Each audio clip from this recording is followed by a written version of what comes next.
Cerita horor kali ini mengenai kontrakanku.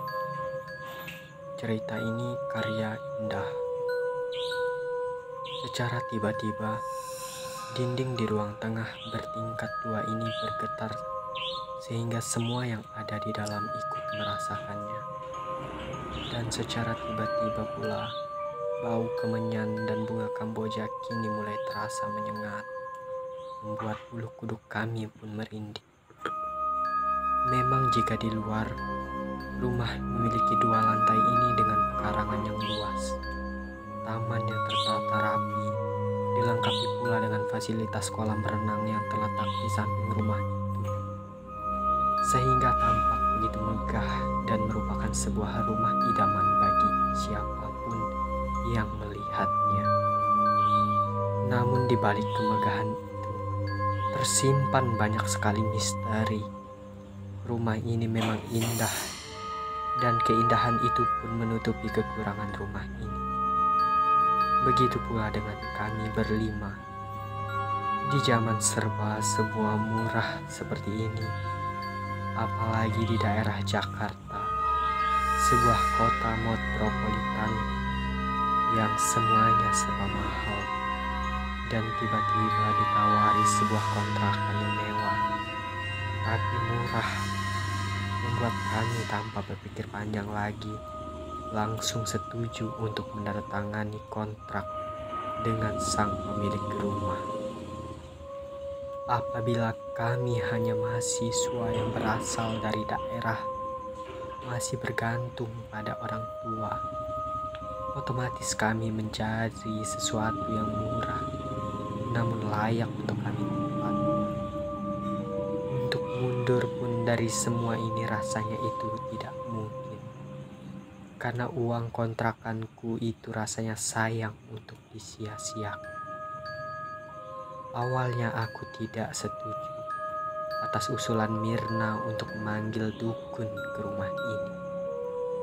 Namun teman-teman lainnya menyetujuinya tanpa menyadari akan akibat dari perbuatan mereka. Jadi apa boleh buat, aku pun menyetujuinya. Mbah dukun itu duduk bersila berhadapan ke salah satu sudut ruangan. Sekali-sekali terdengar semburan dari mulutnya menyemprotkan air ke sudut ruangan itu. Keempat temanku tampak begitu serius mengikuti perintah dukun tersebut. Terlihat dari raut wajah mereka kelihatan begitu tegang. Mbah dukun itu pun tiada henti-hentinya membacakan mantra. Entah apa yang dibacanya, aku pun tidak tahu. Karena memang aku tidak berniat untuk mendekat padanya. Aku melihatnya dari jauh, di tangga menuju lantai 2 sebab aku tidak tahan dengan bau kemenyan itu. Rasa-rasa aku ingin muntah. Namun tidak berapa lama, ritual itu pun selesai. Mbah dukun itu pulang dengan peluh yang bercucuran di wajah, dan keempat temanku pun tersenyum puas. Kita akan hidup dengan tenang tanpa gangguan itu lagi, kata Lia. Aku pun hanya bisa tersenyum pasrah, mendengar sambil berlalu ke dapur untuk mengambil makanan. Karena dari tadi sebenarnya aku lapar. Namun mbah itu duduk melarangku untuk melakukan aktivitas jauh-jauh dari tempat itu. Takut kalau terjadi apa-apa padaku, katanya. Kini kami semua duduk di meja makan, siap untuk makan setelah beberapa menit selesai sholat maghrib. Sementara jam masih menunjukkan pukul 7:15 malam. Tapi entah mana datangnya, tiba-tiba terdengar lolongan anjing. Kami merasakan kembali kekacauan itu, dan semuanya terdiam membisu. Tiba-tiba azan terdengar, tandanya salat Isya pun akan segera dilaksanakan. Dan secara tiba-tiba pula, lolongan anjing itu pun menghilang, membuat kami merasa lega. Malam ini tidak terjadi apa-apa, dan itu membuat temanku berpikir bahwa dukun itu telah berhasil mengusir para penghuni rumah ini. Namun, malam berikutnya mereka kembali membuat kami semua ketakutan. Dan parahnya lagi, mereka kini menampakkan wujud mereka. Padahal selama ini mereka hanya mengganggu tanpa wujud. Dan malam itu adalah puncaknya. Malam itu seperti biasa. Kami pun tidur di kamar masing-masing. Sekitar pukul 12:00 malam, tiba-tiba terdengar suara jeritan seorang wanita di lantai bawah, tepatnya di kamar mandi. Aku berpikir itu salah satu dari keempat temanku. Maka aku pun langsung keluar dari kamar dan berlari ke bawah. Dan keempat teman-temanku sudah berkumpul dekat tangga. Dan suara itu masih saja menjerit. Lalu kami pun saling pandang. Aku berpikir bahwa bukan di antara keempat temanku. Lalu itu suara siapa? Dengan hati-hati kami pun berjalan menuju ke kamar mandi.